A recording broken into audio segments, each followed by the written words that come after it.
نبی اکرم صلی اللہ علیہ وسلم نے جو کام کیا تھا وہ ہرگز کوئی ڈائنیسٹی نہیں تھی.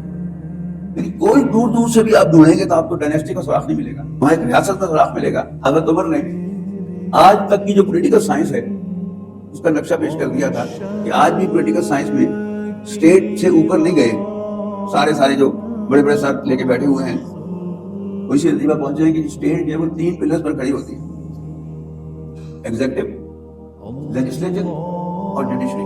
اگر یہ دونوں آزاد ہوں, جوڈیشری بھی آزاد ہو اور لیجسلیچر بھی آزاد ہو, تو پھر ایگزیکٹو کا کام کیا رہ گیا؟ ایگزیکٹو کا کام صرف ایگزیکیوشن ہے. اس کو حضرت عمر رضی اللہ تعالیٰ عنہ نے ہر اعتبار سے کر کے دکھایا. باقی جو معیارات سیٹ کیے ہیں حضرت عمر رضی اللہ تعالیٰ عنہ نے ریاست کا سربراہ, یعنی کہنے کو بڑا آسان ہے کہنا کہ میں بھی زور سے نعرہ لگاؤں سب مسلمان برابر ہیں.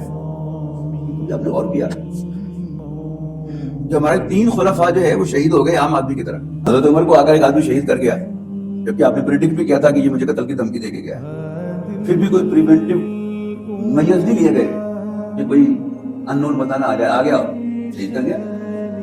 فجر کی نماز پڑھاتے ہوئے حضرت عمر شہید ہو گئے, پڑھ کے باہر نکلتے ہوئے حضرت علی شہید ہو گئے. کیا مطلب ہے اس کا؟ کوئی گارڈ نہیں ہوتے تھے ان کے, وہ عام انسانوں جیسے تھے, ویسے ہی بہیو کرتے تھے.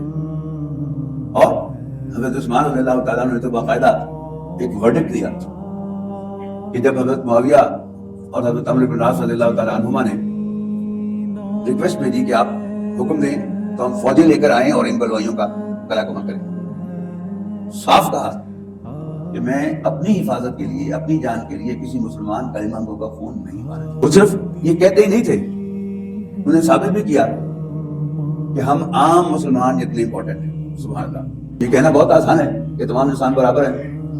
یہ ہمارے بزرگوں نے ثابت کر کے دکھایا کہ وہ اپنے آپ کو ذرا سا بھی عام مسلمان تو بڑا نہیں سمجھتے.